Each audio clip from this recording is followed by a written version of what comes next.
And now, Hangar 56 Media presents Spike's Car Radio, a downloadable cars and coffee, hosted by writer, comedian, and automotive enthusiast Spike Ferriston. Now, here's Spike. Here I am. Here we are. This is the day after the big election. It is November 4. Let me just check my calendar, Matt Farah. Hold on. Yes, November 4th, the morning after. Yet we are recording on the Wednesday before. So this is perilous. I've got the morning off, and Matt Farah said, let's podcast. And I said, yeah, let's do it in your studio. I took a drive over in the 992 down to 405. Beautiful exhaust sounds, listen to some good music. And here I am in your lovely Westside Collector Car Storage facility that I'm hearing right now is at 60% capacity. So hurry up if you need to store a car. And it's a beautiful day here, but I can't imagine what might be happening right now. Might be a beautiful day. Might be not such a beautiful day. Yeah, I mean the tension right now is it's thick, right? You feel things getting thick. I don't want to do a prediction show. No. That's too hard to predict anything, right? I didn't know I was being. I didn't do the math. I didn't know I was being. This show was going to have to bridge this day. Yeah, what we usually do is I do a guest segment, and then ahead of that, Zuckerman and I get together the day before. So we that's can a good idea. Yeah, we talk about what's going on. Now we're a week out. It's starting to feel like my late night show when I used to record a show in September that might air in May. So God knows what we're supposed to talk about in that monologue. But here, even so. Yeah, it's hard to say because things are quite noisy right now, and there's so much worry about the Civil War, the coming Civil War, and I love that phrase. It always makes me laugh because it's one of those rebranding a crime things phrases, right? Right. Civil War is just. Domestic, it's like the word militia and terrorism. Yeah, it's domestic terrorism, right? Yes, so if you're a listener, you're thinking, hey. We lost or we won, and we're going to start. Don't do it because it's domestic terrorism, and you're going to go to jail for life. Right. But it's like that. It's like microdosing. Oh, that sounds kind of charming. No, that's drug abuse. Microdosing. The reality of that is you're taking acid every day. That's the reality. My other one is not prostitution. Paid dating. Oh, it's just paid dating. The sugar daddy stuff. Yeah, I'm just on a paid date. Mm-hmm. See, it's a much more so that again, the Civil War is just another one of those. I'll tell you what. Word plays. Here's a tangent for you. You got to hand it to ISIS a little bit because in the ISIS this show is so far off the rails already. Videos that we see on YouTube, they use the Toyota Hilux. Yes, they're getting out of the Toyota Hilux, which Top Gear once demonstrated to us is a virtually indestructible vehicle. Right. If you were going to build a terrorist cell, militia. Right, a militia. You would want to use such a vehicle. But did you see the video from what, by the time this airs, will be 2 weeks ago, of the, quote, militia training in the Midwest, getting out of a purple PT Cruiser? I did see that one. They were with AK, or the M16s, the whole, the stupid cosplaying vests and all that shit, getting out of a purple, sparkly PT Cruiser. Yes. I saw another video of some... I have to be honest, though, that made me kind of like him. It was just like... Imagine showing up at the first day of training. In the PT Cruiser. I find that to be less terrifying than the terrorist, like you're saying, these Toyota Highlanders. You know what that looks like. A couple of guys in the front, a couple of guys in the back, flags, and a 50 caliber machine gun, right? Yeah. I see those trucks with the Trump people, too, driving around. That big flag is easily interchangeable. Yeah, the same tripod holds. I'm trying not to draw any sort of conclusions from that, but you can't help but do it. So, again, the PT Cruiser was kind of a welcome change. I just got, I don't know. The PT Cruiser is on everybody's mind. The interior design of it is so charming. Imagine a Beetle. I was just on the Vampire. What are these guys? Vampire the band. Weekend? Vampire Weekend. Yes. Excuse me. Sorry. On Ezra's show. I think it's Ezra. And all he wanted to talk about was the PT Cruiser. That's all he wanted to talk about. The dude from Vampire Weekend? Yes. And the possible collectability. I mean, we spent 30 minutes on sorry, really? Yes. And he kept coming back. He kept saying, well, if let's just say I have the best one in the world. and I would say, well, they made 1 million of them. I still don't know that you're really going to have something worth more than a couple $1,000. Yeah. But we had a lot of fun talking about it. It was That's really hilarious. Yeah, it was funny. I think he was doing it for comedic purposes. You think so? Yeah. Okay. I was going to say, there's an opportunity fun. for like a great troll there where you could be like, listen, you could corner the market on these. Well, that's what he was saying. Start to encourage him to just start buying up PT Cruises. I think he was already doing that. You guys should listen to that episode. It was last week, and it was a lot of fun. That's fun. Ezra Koenig, is that his name? Koenig? Ezra Koenig, yeah. Apparently he's a big Seinfeld fan. There was a guy who runs a really popular Seinfeld Twitter feed there that had put together Trump dancing and Elaine dancing and had me on to discuss that as I wrote The Little Kicks and was there to tell the real story of how that dance happened, how it was inspired by Lorne Michaels, who danced with his little kicks in the air. I could really, pictured Lorne Michaels dancing just like that. He did. Yes, that dance was communicated to our friend Elaine, Julia Louis-Dreyfus, who then took it and made it into her own great masterpiece. But it was with the little kicks. Yeah. I said, "Here's all I know is the little kicks and the hands are shaking." And she said, "I got you. I'll have something tomorrow." She came back, and the rest is legend. That's awesome. Anyway, who knows what's happening today? I won't make any predictions about anything, but I will maybe predict, and maybe I'm going to be wrong, that it's just peace and quiet. That everything's fine. It's the beginning of an era of boring politics. That's what I hope. Oh. An era of there's just government, there's no more insanity, and we can all go about our business not hearing about this stuff for a little while. What do you think?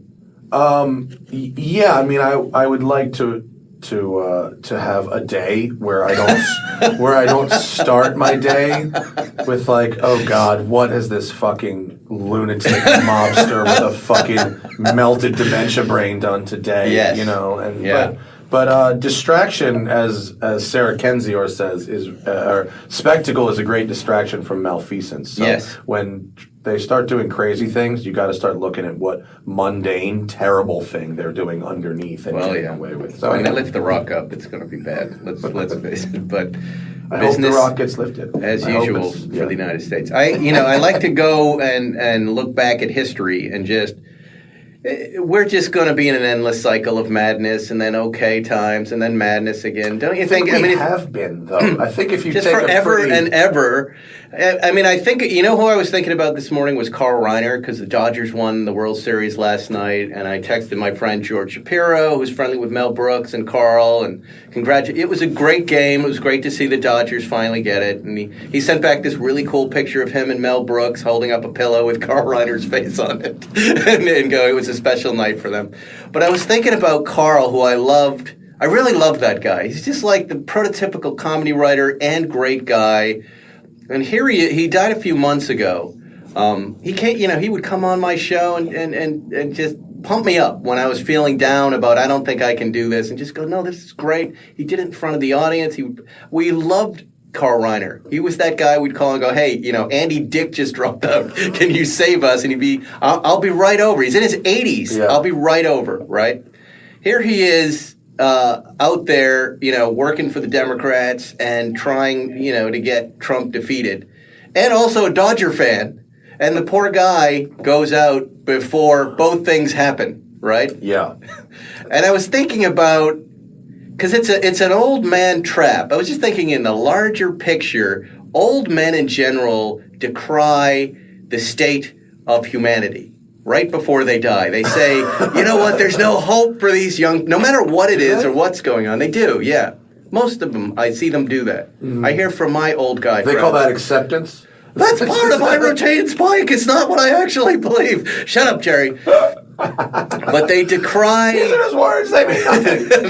This is just a joke, I'm not Jerry. But a lot of my old man friends, I've noticed, and it's an old man thing, and I'm starting to do it too, is, this younger generation, they don't know what they're talking about. And the world is just a horrible place, and I think it's just for them to prepare to sail on. But I don't know. I'm a little more optimistic. I think the young people are smarter. I do. I think that too. I'm not saying that I don't believe that. I guess I feel bad that Carl Reiner, at the very least, didn't get to see the Dodgers win the World Series. That's a bummer. I relate. His pillow did. His pillow saw it. Mel saw it. I think the Dodgers haven't won for 30 years? Something like that. Something like that, right? I'm the wrong And I person. know because the Red Sox hadn't won the World Series since 1918. So I know that pain. And I know that when I was bartending, there were a bunch of old guys sitting at the bar just going, I am staying alive. They were serious. You know, and I believe that little things like that can keep old people alive. They and probably can, yeah, you need anyway. purpose. Yeah, apparently. Anyway, wherever you're a car rider, we love you, man. Let's talk cars. This is good. I'm glad you let me get all that off my chest. I'm sorry I don't know what happened. I hope you were all safe today. My guess is you are, and it's just business as usual. All right, Matt Farah. Hi. Here we are. A few weeks back, 1,750 horsepower car called the SSC Tarantula, which set a record for the fastest production car, blasting past 300 miles an hour, $1.9 million. Oliver Webb is the guy who was behind the wheel.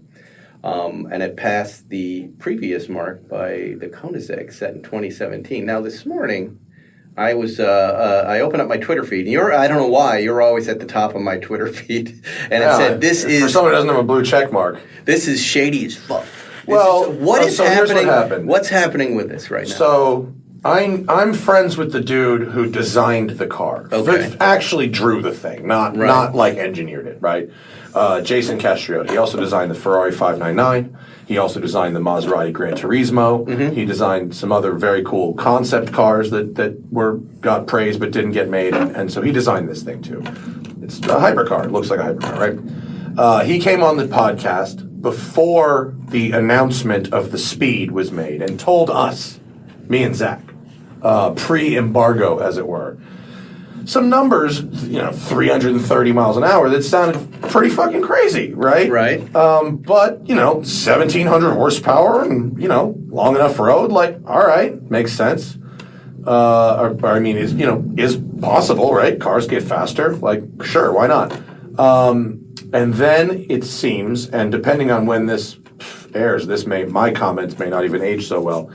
It seems that they didn't do a great job of controlling the narrative of what happened with the with videos and information. Right.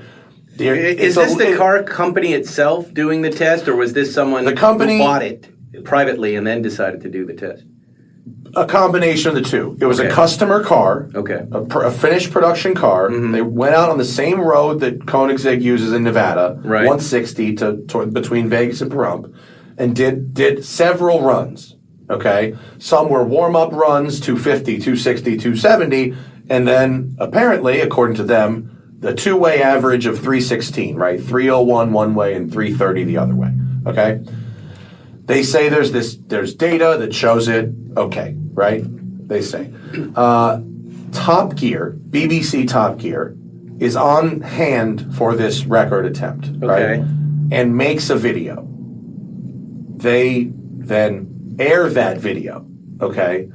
The video shows the car going really fast down the road, and there's telemetry, numbers on the bottom that are going up, right? The numbers on the bottom don't match the numbers in the car. Okay. And the numbers on the bottom don't match the fixed objects on the side of the road going by the side of the car.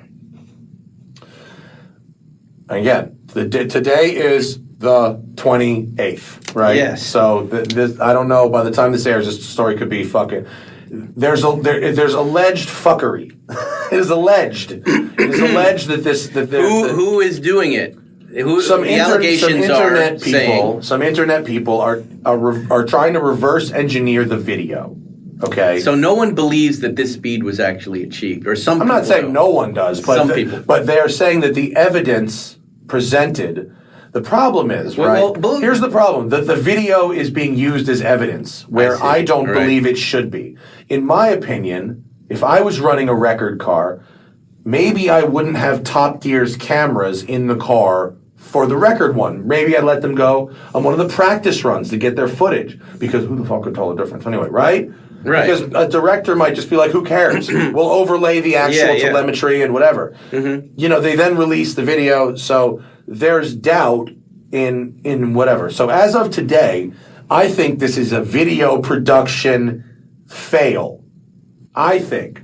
I don't, right now, it doesn't seem like there was a conspiracy to fake a top speed. I don't think that's what happened. I don't think. But How many of these cars, who is this company, first of all? I don't know anything about the company. It's a small company based in Washington, a couple hours east of Seattle. And how many cars have they made? This is their second, they had a car called the Ultimate Aero in 2007 that beat the original Bugatti Veyron. It was not a very attractive looking car, but it was like, over 1,000 horsepower at a time when cars weren't 1,000 horsepower. Right. And it went really fast. It did. And it wasn't really disputed. It's a small company. I don't know. They sold 10, 12 of these things, not a lot. And they've spent the last 10 years, maybe even 12 years, developing this thing. Mm-hmm. So, it's a small little company. How does a business like that work? I don't fucking know. They work for 10 years and they sell one car. I mean, the car's like $2 million. So if they can sell 15 or 20 of them, it might be a thing. I don't know. I have no idea. Okay. Koenigsegg, like Christian von Koenigsegg and that company, like they own the patents on lots of technologies that are used in other cars. So they're making money on those. So they make money on that, and supercars are like they're fun. Like, that's how they, what is their 300 mile per hour car? The Jesco?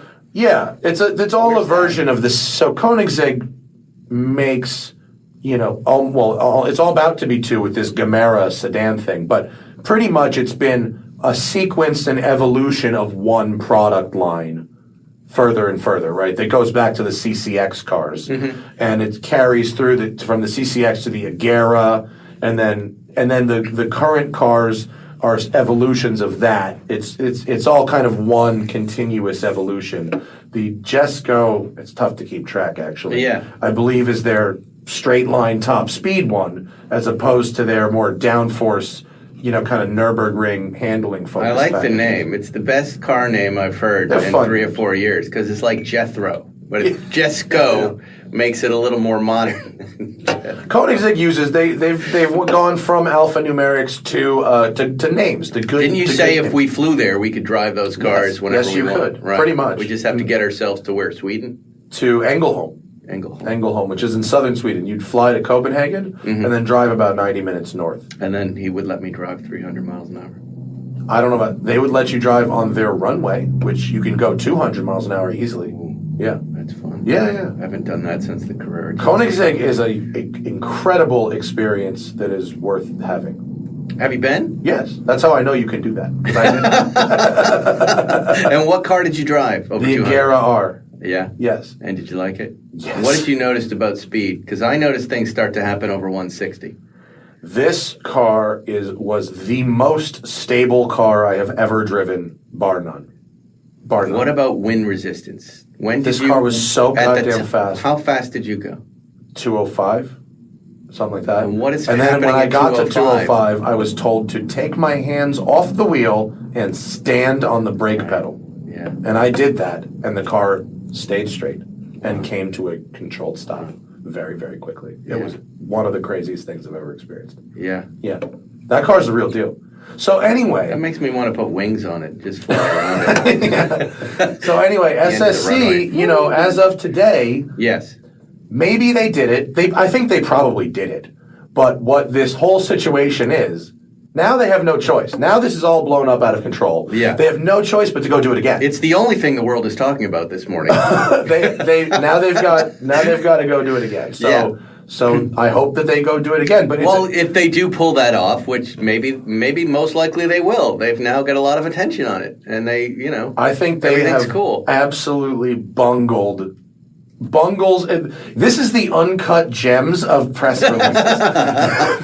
This is like they had an opportunity to get ahead of it, and instead they said some bullshit that was quickly bullshit-ified, and it just was it was not good. Well, that's PR, right? You're a PR person. Yeah. Somebody fucked up. Yeah, and that's the difference between the tiny homemade company and the we just put out a show today that has Robert Bollinger and his B1, which is the homemade version, and then the GMC Hummer EV, which is the polished corporate version. And they're both interesting in very different ways, right? Yeah. The Robert Bollinger, who's pushing this B1, was bringing the B1 to a customer's house in Malibu so they could drive it off-road, right? Think about that level of service he's providing to that customer who wrote in. The CEO of the company. Yeah, the CEO of the company and the truck delivered it and go, you want to see how this is going to work on your ranch in Malibu? Okay, I'll be there, right? And GMC...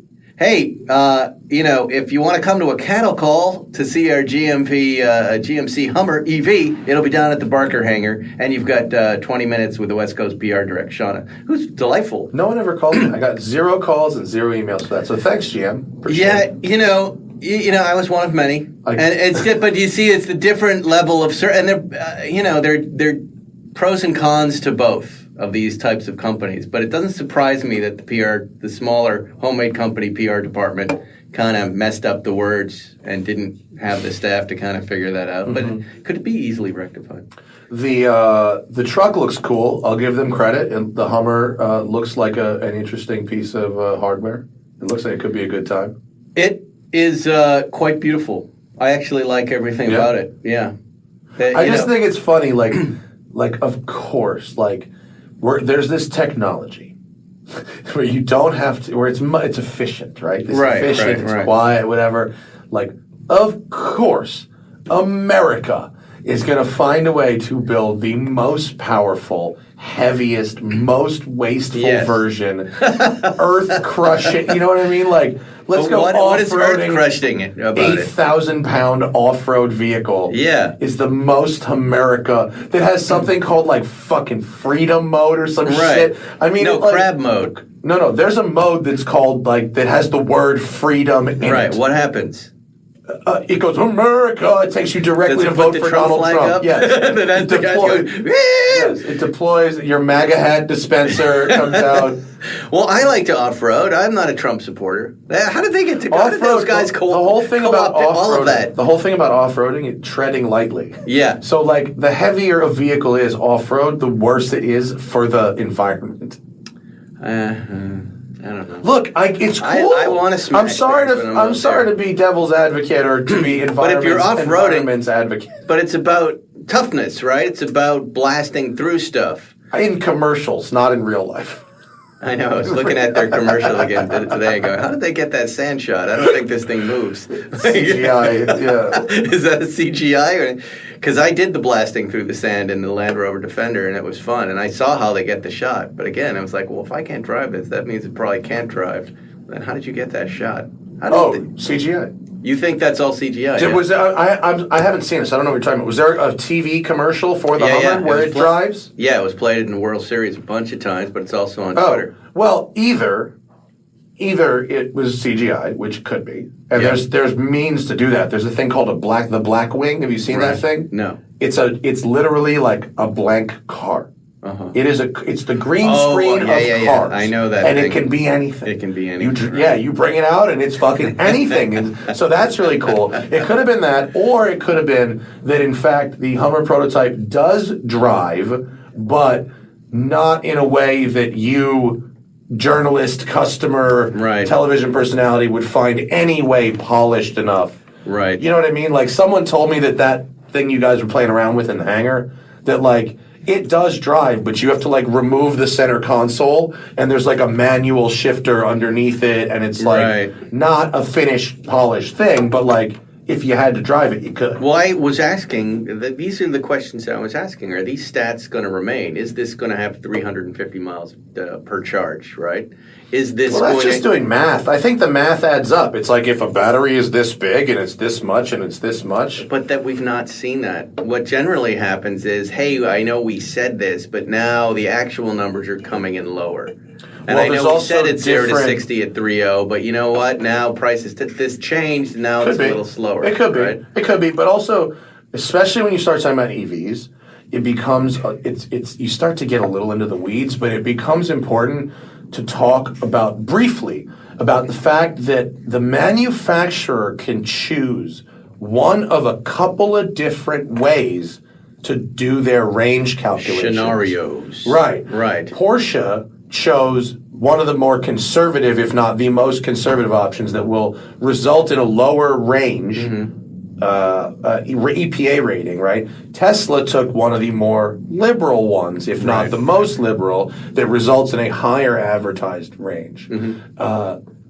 But fundamentally, the physics of 90 kilowatts of battery and this much of car, no one has like some magic secret. It's like EVs are understood at this point. Yeah. So I'm just a little dubious. Just a little dubious. They said this is the launch edition.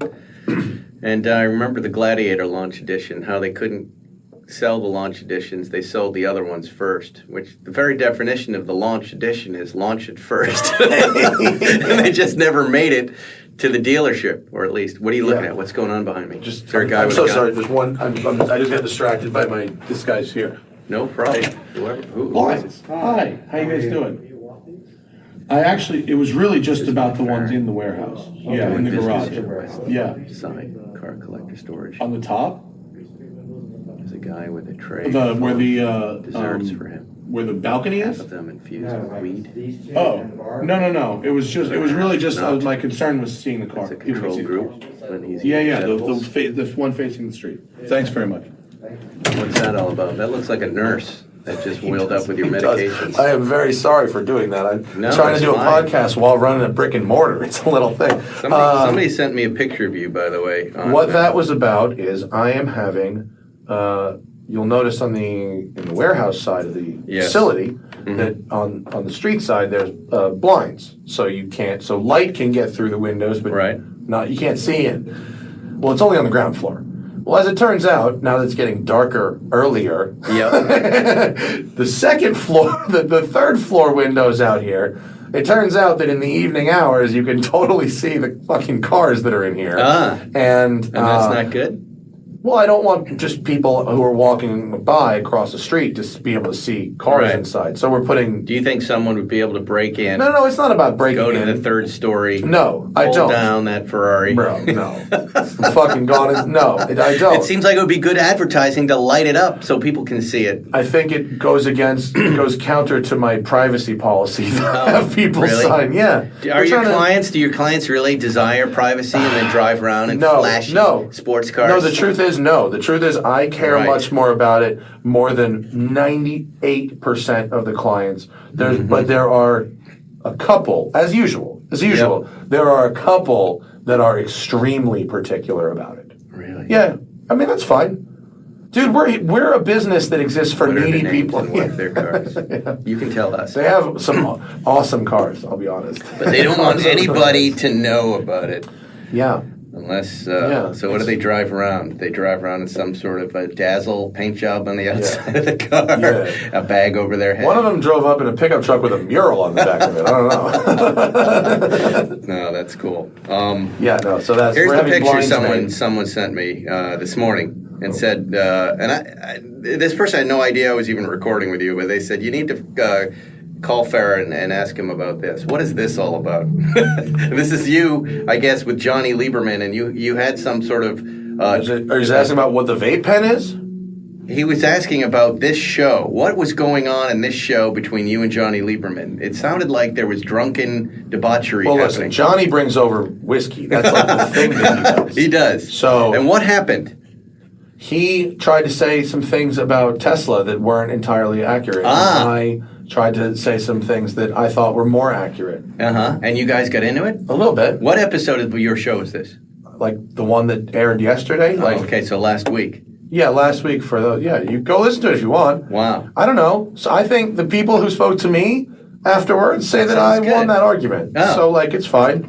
We didn't, fight and aren't friends anymore. Oh, I don't think that's what they were implying. I think this person was just saying that you guys got really wasted on the air. I don't know if we got really wasted. We got, we're both super opinionated. We yell at each other almost every show that we do, by the way. Yes. That's why we do shows. Right. It's like an opportunity to yell at each other for entertainment I think value. the whole thing, that's what makes the whole thing work. I have a lot of opinions about self-driving technology and the risks that technology poses to our society. I am not just a straight up optimist about that technology. And furthermore, I don't believe, as many people do, that technology is just some kind of inevitability that we have to accept.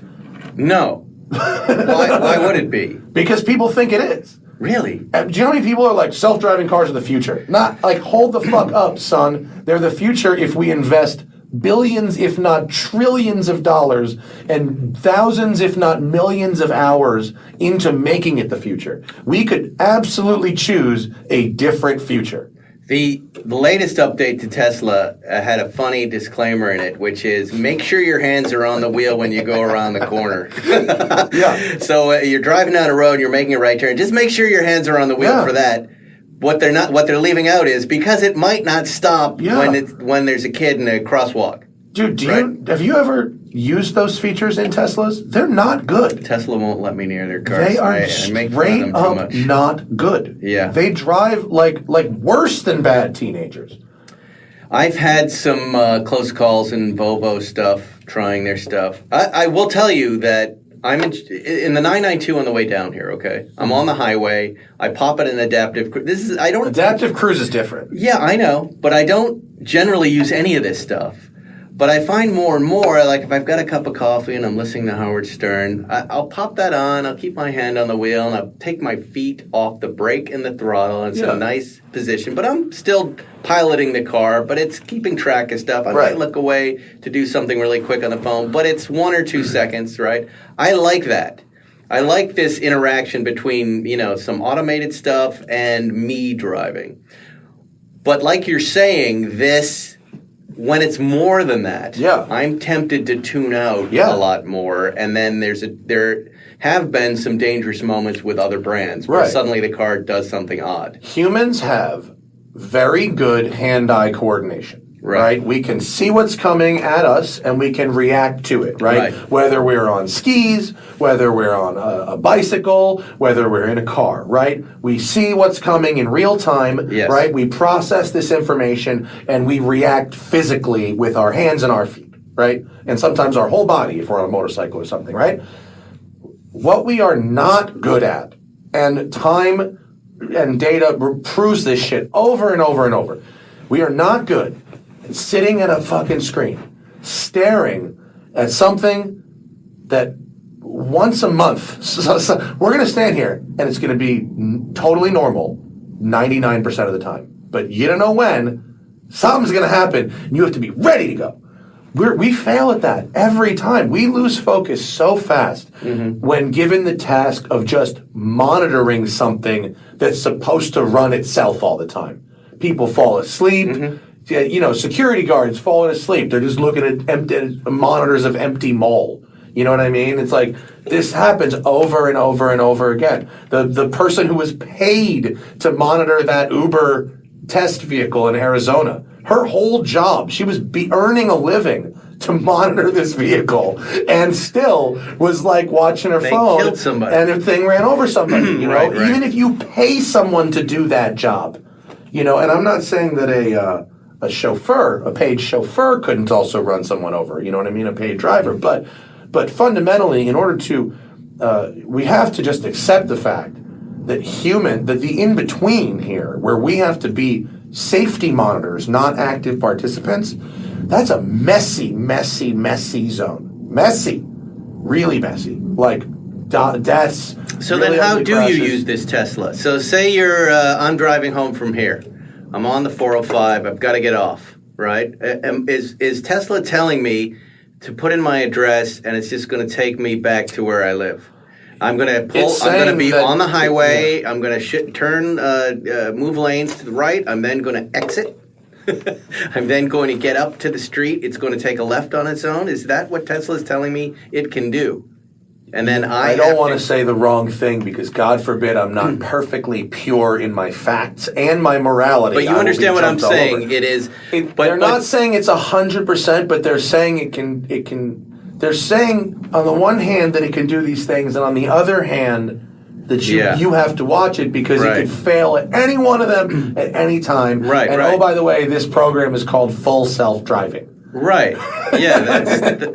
So it's very cynical. I want to know where it goes wrong. It's very cynical. But it does make me think, right? And again, Tesla, if you want to give me a car, I'll drive it and I'll try this out. But I'm wondering, like, if I'm on the highway and I put in my home address and I go from an interstate, do I exit the interstate onto city roads and to my home? Is that what they're saying it will do? And I can manage it at any point. But unlike some of the stuff that I've driven from other manufacturers on the highway where there aren't even lane changes, really, there's just like, we're keeping you in the middle. This is what Tesla is offering me. I put in an address, the cars will take me there. I can help it along, zhuzh it here and there. Yeah, I'm not sure. I haven't read the exact thing that they're offering, but it's definitely it's a hands-free experience, and not just on well-marked interstates, on small side roads as well. Wow. Yeah.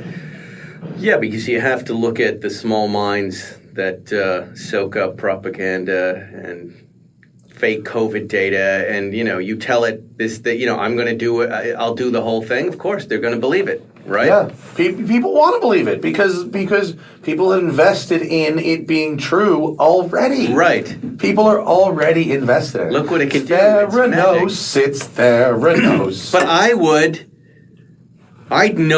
would believe it. I would get in this car and I'd want it'd be an experiment. I'd be like, let's put my address in. Let's put Matt's address in for Westside Collector Car Storage. Let's see if I just get there. Let's see. Hey kids, let's see what happens. Yeah. And then I would just go. So you want to believe it. Yeah, it's cool. It's fun. It's like anything with cars, there's that little bragging you do with your family, like, hey, look what Dad's new car can do.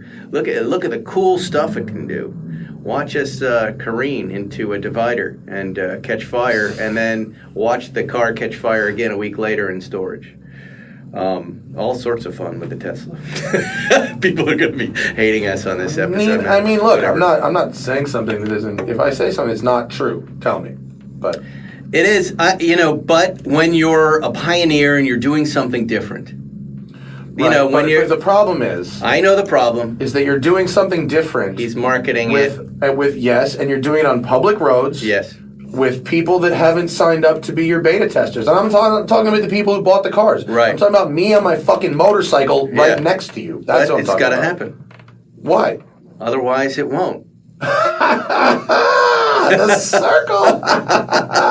You gotta go. It has to happen. Otherwise, it won't. Look, I'm not saying he's doing it right, but this is why there were test pilots. But why does it have to happen? Because technology moves forward. It marches on. It marches forward. But it marches in the direction we make it march. Forward is the problem. The word forward doesn't have to mean what we think it means. I think this is... What if we use this technology, Spike? Instead of building a car that would allow us to watch a movie on our iPhone 17, instead of that, we built a car that you drove, that I drove, right? It had adaptive cruise control like the 992, but you drive it. But that car, with the same technology, becomes uncrashable. What does that mean? Uncrashable. It means the safety features are the ones doing the watching. Right, and you're doing the driving instead of the other way around. Oh, that's boring. I couldn't have my shiny, uncrashable toy. Instead, I want to show my friends fucking I can jerk off while going down to 405. Look, I'm not saying that Musk is actually testing this stuff right, and I agree with you 100% that we should not be part of his beta test. Like, I'm not a big fan of Silicon Valley disrupt theory. Let's do it first and get permission later. I don't like that. I don't like it. Corporate malfeasance is what I call that. However, I do admire these giant jumbo jets that kind of land on their own. The computer programs that land the jets and fly us from point A to point B. Dude, do you know how much easier that is than going down roads? I know it is, yes, but so much easier. I would like to see this stuff tested in a crash dummy kind of way and figured out before it's thrown. There are companies that are doing a better job. Right. I mean, there's Johnny companies Lieberman, like Waymo. If Lieberman were here, what is it? Cadillac and Waymo. Well, right? Cadillac has their Super Cruise feature, right? Which technologically is very similar to autopilot, right? Except it's more constricted to freeways that have been approved by humans as, here's a place this will work really well. That's a good idea. That is what I call Google Maps theory, which is some roads are covered on Google Street View, right? Yeah. Some aren't yet, but here's some of the main roads we can show you around Google Street View. Yeah. But that other one, that we're not there yet. And if it's not, you can infer some things. Yes, I like that idea. That's a good idea. There you go. We figured it out. Right. See? It's not everything. It's just pieces and improved areas and places we know. Right. Anyway. But I don't know. Think about any post-apocalyptic future movie. The last 20 minutes of that film features someone wrestling control back from an automated vehicle to save the fucking day. Or finding an old vehicle that's manually driven. The screenwriters got it right. People like me write those, Matt. We don't know what we're talking about. Demolition Man nailed some stuff. We need some good endings. That's all. But you're right. Yeah, the hero has to do it. But that's not real life. All right, we got a couple more. We got some time. I want to talk about Elon Musk. I drove. Let's talk motorcycles. I realized I have this list of vehicles that I have not really gone through and talked about on the show, and I thought I could cover a couple of them today. Ducati Diavel 1260S. The new Diavel 1260 combines the performance of a maxi naked with the ergonomics of a muscle cruiser. You haven't driven... that almost sounds like an ad for a tampon, doesn't it? About a year ago, I would not have known what that meant. But you're right. Maxi naked is a style. But now I'm telling you, a year ago, I would not know what I just said. But now I fully understand this description. Because Ducati has been so fucking cool and given me every bike that I've requested. They're about to give me the Panigale for my last Ducati test before pulling the trigger on a Ducati. Did you get Scrambler 1100 yet? No, I'm not. I've ridden that. I'm not interested in it. The 1100 you rode, or the smaller, the 800? I'm not interested in scramblers. Period. End of story. Okay. They're cool bikes. It's just not what I'm looking for right now. Okay. But yeah, maxi naked is like no aerodynamics, dude. You feel it. That's yeah. Yeah. I didn't understand why that was fun. That means you hold on for dear life at 80? Yeah, and it's great. And you go, oh, this isn't good. But then you go, no, this is the only thing to have is that riding position and the air in your face. But we'll see. I'll tell you when I have the Panigale and I have a little bit of wind resistance. And this Diavel is the combination of both. The cruiser, it's got this big fat tire in the back, and it's got a naked quality to it, so you're getting a lot of wind. And it's a great bike. It's a very, very usable, great bike. Like, I really enjoyed riding it, but it doesn't have enough, for me, of the turny and twisty. Agility. Yeah, and I'm not even going to review this to say if you're looking for a bike in that market, this isn't the bike. If you're looking for a bike like that, this is definitely the bike. It's the one. I'm talking about my point of view, what I'm looking for, and what I've learned about myself as a rider, which is I like to go fast, I like to feel it, I like to lane split. I like... lane splitting, the narrowness of the bike makes a difference. You need a narrow bike. And I like to turn it, and I like scenery control, and the big fat tire is, great for a distance trip, and cruising and being comfortable, but it doesn't turn, it's not as agile as that, the Hypersport, Well, come on, it's not going to be there. Anyway, just wanted to say that. Are you still reviewing bikes yourself? I took a break because I got a lot of cars. I had like 7, 8, 9 cars in a row. I wanted to ask you. I have stopped with my press cars. I have not requested anything. Did you just go through waves and you got tired and want to drive your own cars? Yeah, it just ran out. I think there might be a McLaren coming, and there's a Ducati. But what should I, Well, McLaren 765 LT I've got in a week or two. Okay. Which is the new fast, the crazy version of the 720, which will be great. But I saw you in a Jaguar out at the Malibu Kitchen. Yeah, I have coffee. It's here. You parked right next to it. Right, and you said I should drive that. Why? I think you should, because it's the new F-Type R, and you can tell the difference in the front end. It looks a little Audi R80, actually. They've squinted the lights a little bit. They'll tell you it's from the I-Pace, the electric one, but it looks more like an R80. But anyway, they've done a lot. They have... the fundamental architecture of the car is exactly the same, but they've recalibrated both the ECU, the throttle, and the gearbox, and the differential. They've completely redone the whole suspension. New shocks, new springs, new sway bars, and a new rear knuckles. Recalibrated the electric power steering. They definitely copied Porsche's steering wheel. Somebody, because the old F-Type had the real girthy wheel. Yeah. Somebody at Jaguar got in a 992, drove it over to Jaguar's headquarters and said, "Oi, measuring tape." And when you go outside, I'm glad you had the 992. Yeah, because we're going to sit back and forth. Okay. I got in it because my mom has an F-Type, and so I've driven a lot of F-Type. I get in, I grab the wheel, and I go, "Ha!"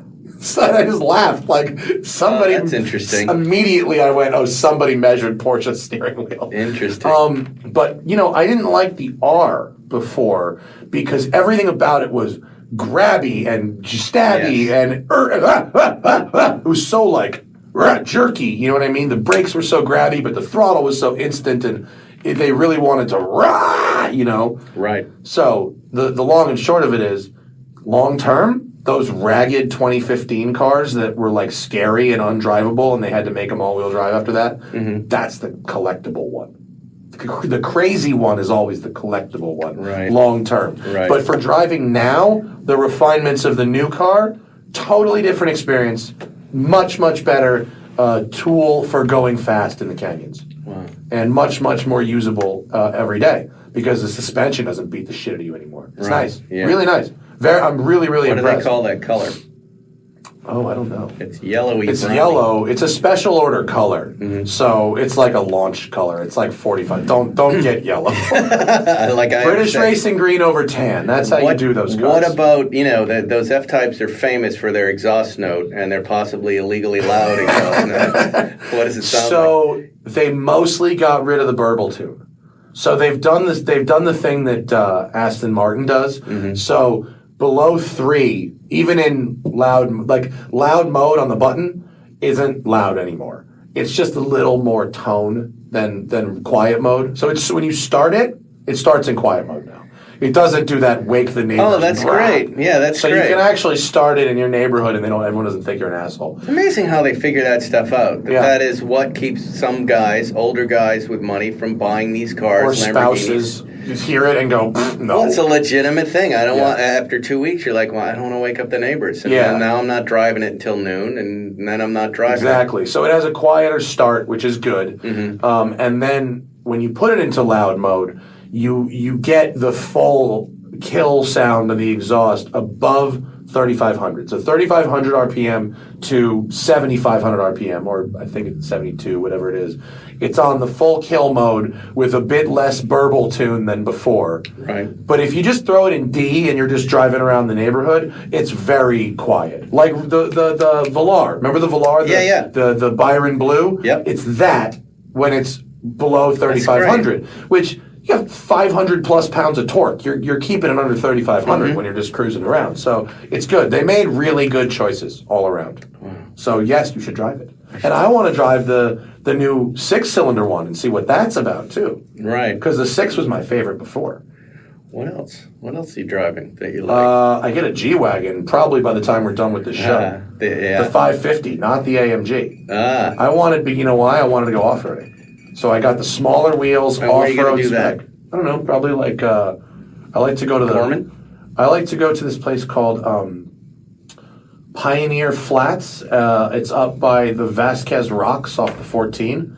And there's a great trail. It's called, the Pioneer Trail is what it's called. The fuck is the name of the park? I don't remember. It's called the Pioneer Trail. And Rauher Flats, that's what it's called. And it's a great trail. It's tough. For a stock vehicle, it's challenging. Right. And you just go up the ridge of this mountain, climbing up rocks and stuff, pretty steep. Not dangerous, but challenging. And you have this amazing picnic spot on top. Incredible view, tall grasses blowing in the wind. And then you come down the other side on more of a windy, sort of just dirt, road. It's lovely. So we're going to make a video. That sounds good. But, I bought a Ferrari. That's like the news. I'm aware of that. 328 GTS. That's a great buy. What year? 89? 86. 86? Yes. Pre-ABS. Tell us all about this car. Why did you buy this car? Always wanted one. I agree with this. I love these cars. I always want one. Yeah. The shape is great. I've driven them before. What's the mileage on your car? 40,000. Wow. So it's a driver. It's a driver, but black. Triple black. Black seats, black carpets, black paint. When do you take delivery of said? It's on a truck, either tomorrow or the next day. Wow, it arrives. that's exciting. I'm very excited. And Sirio, who helped me find Steve it. Sirio, formerly of Aston Martin, New England. Yeah. Who now is just leaning right into the classic car business. Yes. I had two, I don't want to call them bad experiences on Bring a Trailer, because they weren't bad experiences. I bid on They're two cars. Then we call those bad experiences. They're not bad. They're bad Yes, bad experiences in which I lost a car, but by losing it, I really won. Right. Because that's the lose-win. Yeah, because had I won, I would have overpaid for a not as nice car. Yes. And so once the second one was like I just said, this is stupid. Why am I looking at a car at the same fucking place? The entire rest of the world is looking at cars right now. Right. And so I just called Sirio and I said, here's what I want. Find me a good one. Find me a good one. And within, I don't know, 24, 36 hours, he came back to me with 3 examples. Silver blue. Ooh, shit. A green over tan. What was the silver blue one? The silver blue was a no because of... What year was it? It was like an 87 or something. It was a nice car, but it had, I think, it didn't... Will you send me that? Sure.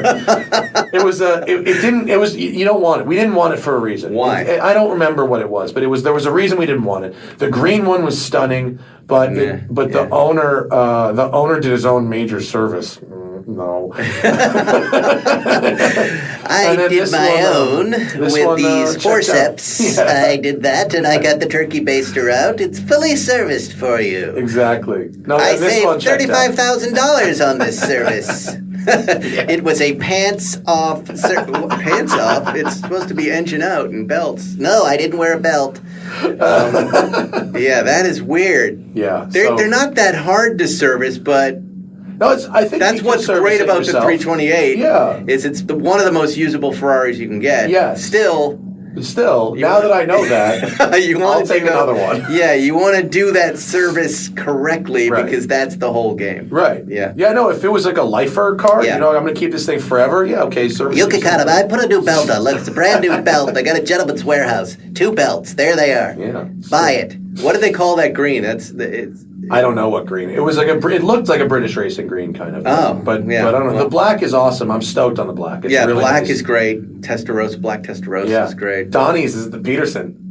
What's that? Donnie Calloway's black Testarossa is in the Peterson exhibit alongside my Countach. Oh my right god! Now. Yeah, that's hilarious. I was over there last night. Bruce gave a little private tour. Yeah. And have you ever been to Bruce's garage? I have. It is so sick. Yeah, it is. It's on the 3rd fucking floor. I know. It's not in the on middle the of ground. Beverly Hills. It's like on Rodeo Drive on the 3rd floor. It's like, oh my god, this is so crazy. I would go there for these kind of Batman's Lair Peterson museums where they called in what they would say the dream team. You've made the dream team, and it'd be me and Patrick Long and Bruce and a bunch. And we're going to talk about, and it became like us working for the Peterson for free. Just like, well, wait, you really? I'm doing 7 hours with you guys to come up with exhibits. Yeah, I love you, but.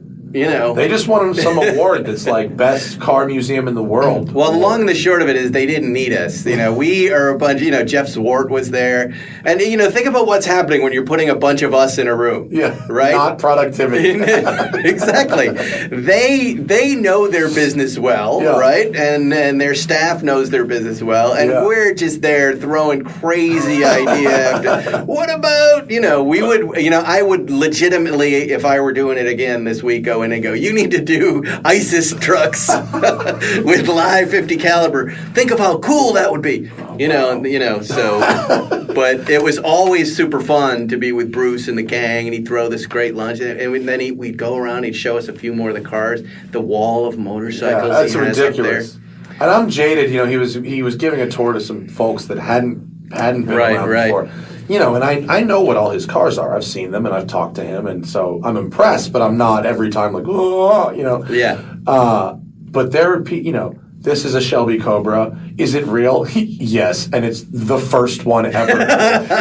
This is it's like these 3 cars. These 2 cars raced each other at Le Mans, and this one, it's like Jesus Christ. But that garage is that's something. It's nice to see Bruce is driving those cars at the Cars and Coffee every Sunday. He shows up with something different. Leno's been showing up now every Sunday. I missed Leno last week. What did he drive? He drove this old Alfa Romeo that I still wasn't, I was leaving as he was coming in, but it was so much fun. Was it like a regular car? No, a really old engine? It's on my Instagram, or it was. You can see it there. Like chain drive? The chain drive one? No. Okay. No. This looked to be something from the 50s. Oh. I just didn't know the car, nor did anybody else. And, he opened up the engine bay. Yeah, his is a 3-cylinder straight 3, and it's got these, and it's a Solex carbs on it. A straight 3? And then I think, and then, you get surrounded by people. And then then I go, what's this? And he picks up a piece of rubber tube, maybe about 2 foot long, with cut pieces of rubber on either side, and he goes, I actually don't know. Maybe it's this, and he hits me on the head. And that was it. It was just, it's such a fun little show right now, and the police have decided to leave. And don't give a shit. We had when we had Bollinger out there the week before, it was a massive show, but the following week we didn't really publicize it, and it was nice last Sunday. That Lucid thing looks cool. Yeah, the Lucid was there. That seems exciting. Did you talk to the guy who? I didn't talk to him, but the car looked cool. Bob C. Lucid was there with the car. Really? No, that's not his name. I was going to say, the guy named Lucid? Lucy Lucid brought her car out. I heard the guy who is the head of Lucid, whatever it is, Motors, whatever they call themselves, was there talking about the car and presenting it to everybody. I mean, how cool is that? Again, another CEO out there showing everybody the car. I know at one point I heard they had sourced a Porsche Taycan to kind of bring into their lab and take apart and have a look at. I'm not surprised. That's the kind of thing I would do. And the Lucid is designed by the guy who designed the Tesla Model S. Correct? Yeah, Franz von Holzhausen, is that his name?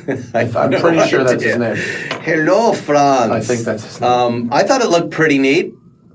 Yeah, no, it looks great. It does look nice. I like the thing that they're doing with the front and the back seats being different. You see that? Yeah. So the front cockpit is dark, so that's to give you a more cockpit-like vibe, and then the rear seats and doors are light to give you a more sort of stadium kind of airy like vibe. It's cool. Yeah, it's a neat decision. I think there's some. But it's fun. There. Don't you think it's cool that people are now debuting their shit out at the Miller kitchen? Yeah. For years we've all just been hanging there quietly, and now it's become this. It's become the new LA auto show. And thanks for you taped off a spot. I don't know if it was for me, but I certainly. It was not. Who was it for? I think we had been planning to podcast. Bill will do that whenever we want, by the way. So just let me know if you're going to go, and we'll do it. But I told him to save 2 spots. It's like when you order from Bill, right? I just want a little bit of turkey and some vegetables. You get a giant platter of everything, right? I said I need 2 spots, one for me and one for Zuckerman. You get 4. Ah, cool. So we figured you'd probably be coming along. I'm pretty sure. I hope I'll be able to drive the 328 up there this Sunday. It's supposed to be here on Friday, so. Well, that would be this past. Oh, yes. Pre-election, pre-war time. Now it's wartime. Now it's Terminator 2. Yes. Machines are just crushing skulls. Yes, get your guns, get your gear. I hope this doesn't age like milk. Well, anyway, we will take it out. That'll be good. Take that car out. Sunday. Let's do that. I want to see it. Serio's going to be here, right? I know, yeah. He's doing your podcast this week? Yes, last week. Wow. When do you think I hear about that? No, I do Farah's. I guess I'm not good enough for yours. And I said, yeah, you got it right.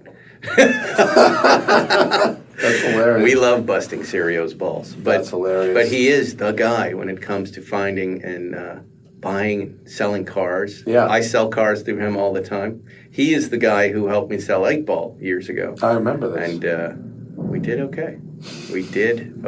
Yeah, he got his finder's fee. I took care of him. Yeah. What did friends and family rate? There it is. It was good. Yeah, he used to run Aston Martin New England. Yeah, for many years. I was happy to pay the friends and family rate. His car, friends and family rate, plus shipping was still substantially cheaper than what I would have spent to bring a trailer. And do you have guarantees that the car will be in working order? That everything's going to be good?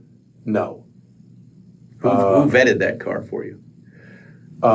He did. He did. He did. Right. Yeah. I mean, he said the records check out. I talked to the owner, Right. And Donnie's are excited to dig his teeth into it if we find anything as well. Donnie wants me to have Donnie's good. He wants me to have a 328 so badly, Yeah. so that I can talk about him working on it, like I talk about Marco working on my Porsche. Marco is now one of our sponsors, TLG. Is he really? Yeah. Oh, yeah. good for you. Yeah. And good for Marco. He's got my Safari right now. We are doing some upgrades. All right, before we go, you just said Safari, and I'm just now remembering what we talked about today on the show, now a week later. There was a spy shot that Drive posted that said, looked like a production Safari 911. Have you heard anything about it? I saw the picture. I don't know anything. I think it looks interesting. Did you get excited? You know, I don't know. I don't know if Porsche doing it... It would be such a validation for you and your car if they made a sweet. production Safari car, Matt Farah. Come on. That would be pretty awesome. I have skin in the game, though. Yeah. Yeah, no, Marco's right now is recamming my car to move the power band south. Okay. Right now it makes all the power between 5 and 7. Yeah. Typical sports car cam. Right. I want 2,500 to 5,000 fat torque curve, because with the big wheels and tires, it's more usable.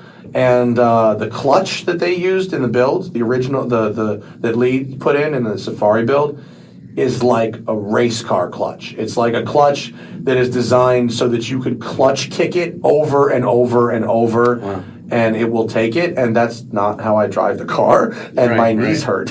So we're gonna put a clutch in from, I think it's a clutch out of a 930 Turbo, which is a little stronger than the Carrera clutch, but it feels basically the same. So There you go. that's what we want. Drivability mods. The only other piece of Porsche info I've heard, and I don't know if it's accurate, those GT3s that were spotted in Vail, Colorado, I've heard now, talking to a couple of unnamed sources, that those wings are the wings of the regular GT3.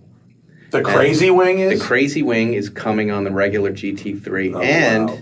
there's no active aero. There have been these rumors that there's an active aero component to it, and I have it on a pretty good source that there is not. But the wing is the wing. That's aggressive. Right? That's aggressive. Yeah. So you think they're going to continue the touring? No wing? I couldn't say. It's hard to say, in this environment where we're headed with cars, what they're going to do. I'd like to think they were going to make a new GT2 RS. Yeah. I don't know that I care about the touring, whether they do it or not. I have to say, if they made a Safari based on the Carrera 4, Yeah. they would sell so many of them. Yeah, I get excited about those special editions, but Yeah. they have to be something beyond an appearance package. They have to course. be something legit, real, and a surprise. And they always seem to do that every run. I will tell you, having now being on my second 992, I dig these 911s. These new 911s. At first, I didn't like the exterior styling, and I did the whole thing like I want to be a 991 guy, and I like that better.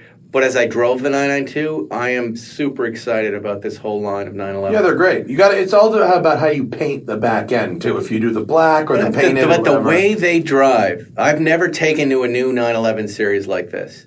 They're easy. They're good. And they're fun. They're fast. They turn. They make great sounds. Usually you're having to get used to it, but I'm in a 992 cab today, and Is that a Porsche drive car? Yeah. Oh, really? I'm thrilled. Nice. I'm thrilled with it. How long are you going to keep this one for? I was supposed to switch every month, but I just told him I want to keep this 992, and then I gave The it whole to... point is you change. You're just like, I'm just going to keep the 911. I love it so much, and I gave it to Zuckerman for a week, and champing at the bit, going, hey, bring that back. I want to drive it again. And then he's like, look, hey, when your time's up with the drive app, let me know. We're going to keep that car. Let's buy that. You want to buy it? I'm like, yeah. Is the spec Yeah, I that good do. that you want to buy that one? Yeah. I mean, I saw it's a chalk convertible, but what about it makes it like that one? The way it drives. The rental car you're going to buy? I am the first one to drive it. Okay. It's a brand new car All delivered right. with 20 miles. I've All already right. put $1,000 on it. And he and Do you have a I... mileage limit? I don't know. I haven't checked. I'm just driving it. I've driven it. I keep driving it to like Palm Springs and driving it to these other things. And I'm about to do another 2-hour drive I'm supposed to go flat track motorcycle racing with... Oh, you're going to do that? Yeah, I yeah. said no. with Royal Enfield. Yeah, I said no to that. I'm too afraid of breaking myself. The only reason I was thinking about saying no is I didn't want to buy all the gear. You got to buy all the gear? Yeah, and I told JC, I said, look, get me some of the gear so I don't have to spend $3,000 on gear. But I'll be able to find the motocross gear and the rest of it. But, you don't think you would really hurt yourself on that, do you? If I had a functional body, probably not. This is Royal Enfield, right? Yeah. It's a flat track racing school. Yeah. Basically. Yeah. And it sounds really fun. I would love to go. I've had 2 spine surgeries. I've had 2 knee surgeries. I really like walking. You're so much smarter than me. And Well, why am I doing this then? Well, maybe your health might not depend on you being able to go to the gym 7 days a week. Mine does. I go to the gym 7 days a week. Right. If I couldn't do that, I would gain 50 pounds in 6 months. Right. And so I've worked so hard to be fit with my brokenness. I can't fucking risk it. The guy who works on my motorcycle, Sonny Nutter, is a famous... That's his name? Yeah, Sonny Nutter. He's a famous flat track racer. He's been, used to ride with McQueen and the whole gang. Oh, Bruce has a bunch of shit at his garage. It says Nutter on it. Yeah, he's the... Is that where the term Nutter came from? Like calling someone a Nutter? That or the Fluffernutter. But he's down at Santa Monica Airport, and he works on old bikes, and he builds beautiful old bikes. And I've always been intrigued by this flat track racing, which essentially is an oval where you're in one perpetual skid in an upright position. And Royal Enfield sent me that invitation, and it's an hour and a half drive in the 992 out to this place, skidding around a track the day before the election. Why not? It seems fun. It seems fun. Yeah. And I have no qualms telling any of these guys, look, I'm not going to do that. I did it with Lamborghini when I was racing around the track with them at Willow. And I was doing 156 on the straightaway, which is about as comfortable as I'm going to be in a race car. Oh, recently? 2 weeks ago, yeah. And they said, now let's do it without traction control. Yeah. I was already sliding around turn 4 and 5, and I said, I'm not doing that. I'm not doing it. I'm just going to enjoy my time in this car. It's great. I'm going to tell everybody it's great. I'm going to do the same thing here. Like, if they go, okay, now, and I go, nah, I'm not doing that. You can't make me kill myself on it. But I do want to slide around. Yeah. I do want to get some cool footage. Getting comfortable on a bike that's moving underneath you is probably a good skill to have. I can do that. You can? Do you do a lot of dirt biking? Yeah, when I was a kid. Okay. Not a lot, but enough to be comfortable with that feeling. Okay. And I'd like to do a little more, so. I'm still mildly uncomfortable. Now, again, here we may be on this Wednesday as you're listening to this show, and I might be dead, and Matt Farah is a genius for not going. But, I hope not. Hope it's not our last show. Perhaps Matt Farah and I are positioned against each other in a civil war. The coming civil war. I can't believe I got drafted to the South. And Matt's on, all right, let's get my gun, let's go kill him. How does the Civil War work? Well, that's it. We draft you here. Do you have weapons? Huh? Do you have guns? I do have one, You do? But I don't. When you say my gun story is a little different. Like, I grew up in a small town, very rednecky Massachusetts, and guns we were out shooting in the woods. Yeah. It's I'm surprised none of us got killed Yeah. there was no supervision or any training. But we were running around with 22s. I never was allowed to have one. And my parents never really knew what I was doing. But my friend Scuzz, who's the motocross guy, motorcycles and guns, woods, pretending to be in the Vietnam War and fighting and doing stuff like that, and then target shooting. So I've always been around them, but I was never allowed. Allowed. So the second I got, Massachusetts, New York, you're not owning guns in those places. Maybe you do. I didn't. But the second I got to California, it was like I'm getting an enduro motorcycle, and I'm getting a Glock, and I'm going out into the desert, and I'm going to ride that motorcycle and shoot at stuff. And I did, and I had some fun, and I took the courses, and I did all the gun safety stuff.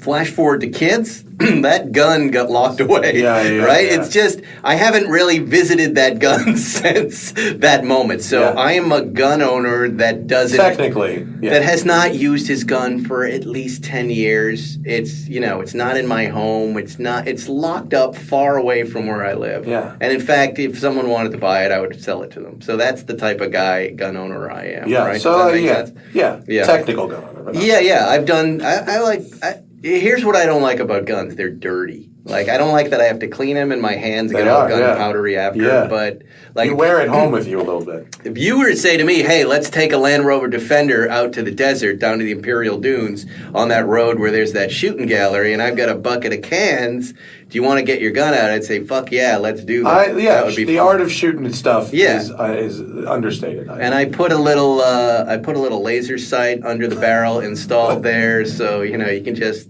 shoot where the little red dot goes. Yeah. And it's a cool setup. But again, it was. I think the gun was bought weirdly because we were bored at Seinfeld. I think Andy Robin, who wrote The Junior Mints, myself, and his writing partner Greg Cavett, you only had these like quick lunch breaks, and you essentially lived at the office. So with Jerry and I was looking at cars, and then I was like, "Hey, should we get guns?" Yeah, let's get. It just seemed like a funny thing to do. So we would go and we took the test and we did the whole thing, and then we all bought our guns, and we're just single idiots living in Hollywood. You see what I mean? My friends had a similar.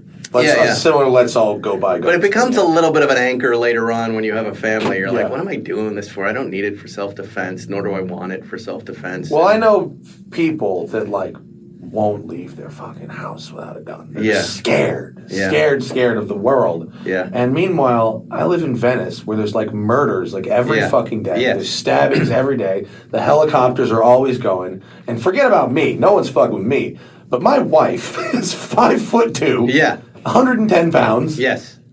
And she walks around not unafraid, Look, in my experience, the gun escalates yes, things. I agree.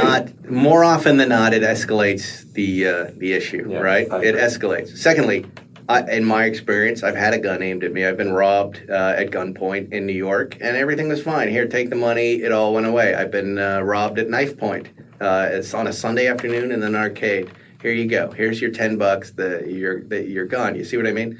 I'm happy I didn't have a gun and blow away a teen. Both times it was like a teenager and then a 20-year-old. Yeah, I'm happy I didn't murder them. I don't want to defend my home by exploding someone's skull in my kitchen. Yeah, and I can't even remember. I know one was for $10. Okay.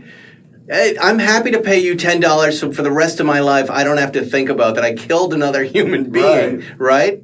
Yeah. I don't know. Anyway. That's it. I hope it's okay today. By the time you're listening to this. Yeah, I think it's going to be fine. I believe in America. I believe in Americans. I was kind of happy with the folks that Barat talked to. They seem like a lot of nice. I feel like we're all headed to a big kumbaya moment. We can all maybe unite on a common enemy and be friends again. It'd be nice to have everybody friends again and stop this stupidity, wouldn't it?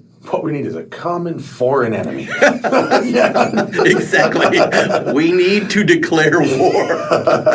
And we need to all get behind that together. Red states, blue states, one state, United States. Well, that's our message.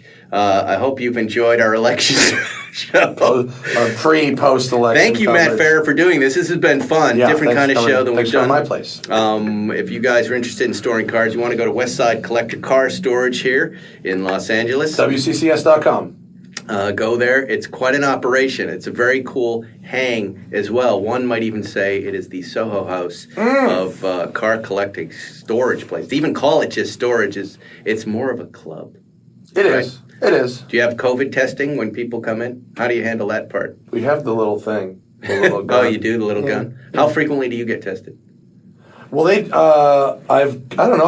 I've probably had 3 or 4 tests total. Yeah. Basically, if I travel somewhere when Right. I come back, that's pretty. But I don't have to worry about you barking across me right now. No, you good. I have a very, I got a very small fucking group of people that I see. And Anyway. Lieberman? You think Lieberman's safe? He was here 3 days ago. Well, I'm not sick, so. Lieberman was here 2 weeks ago. Oh, Jesus. Yeah, we recorded that a long time symptoms. ago. We recorded that a long time ago. I'm joking. Anyway, follow me on Instagram at Spike Ferris, and I'm happy to return your messages if they're not too long or weird. And we'll see you next week on Spike's Car Radio. Bye. Thanks for listening to Spike's Car Radio, brought to you by Hangar 56. Listen to new episodes every Wednesday, and be sure to subscribe on Apple Podcasts, Spotify, or wherever you get your favorite podcasts. All right, let's see how I don't fuck this up technologically. That would be amazing if If I make it... none of it got recorded. No, and we it definitely did. had that show. It did. We recorded for 1 hour and 16 minutes. You need parts? O'Reilly Auto Parts has parts. Need them fast? We've got fast. No matter what you need, we have thousands of professional parts people doing their part to make sure you have it. Product availability. Just one part that makes O'Reilly stand apart. The professional parts people. Oh, oh, oh, O'Reilly Auto Parts.